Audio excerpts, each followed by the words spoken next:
Spoken English అనేది రాయడం వల్ల రాదు, చదవడం వల్ల రాదు, అనడం వల్ల వస్తుంది. 25% స్పోకెన్ ఇంగ్లీష్ అనేది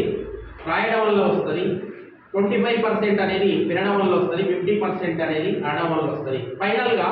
స్పోకెన్ ఇంగ్లీష్ అనేది వింటే రాదు అంటే వస్తుంది అనే దానికి మన స్టూడెంట్స్ నిదర్శనం. ఇప్పుడు నేను తెలుగులో చెప్పేటువంటి సెంటెన్సెస్ వీళ్ళు ట్రాన్స్లేషన్ చేస్తారు. నువ్వేం తిన్నావు,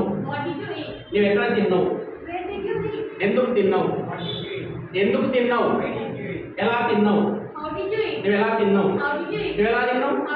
ఎందుకు తిన్నావు, ఎందుకు తిన్నావు, ఎప్పుడు తిన్నావు, ఎప్పుడు తిన్నావు,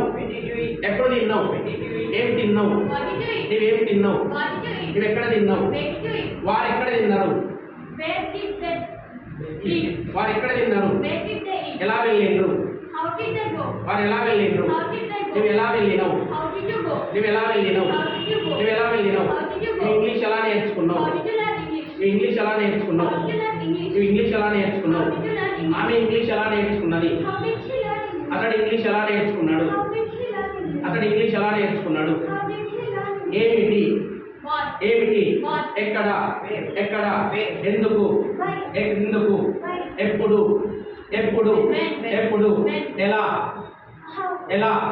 ఎలా, ఎలా, ఎలా, ఎలా, నువ్వేం తిన్నావు, నువ్వు ఎక్కడికి వెళ్ళావు,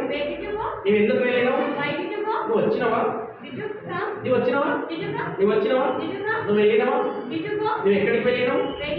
ఎందుకు వెళ్ళినావు, ఇంగ్లీష్ ఎలా నేర్చుకున్నావు, నువ్వు ఇంగ్లీష్ ఎలా నేర్చుకున్నావు, నువ్వు ఇంగ్లీష్ ఎక్కడ నేర్చుకున్నావు, ఇంగ్లీష్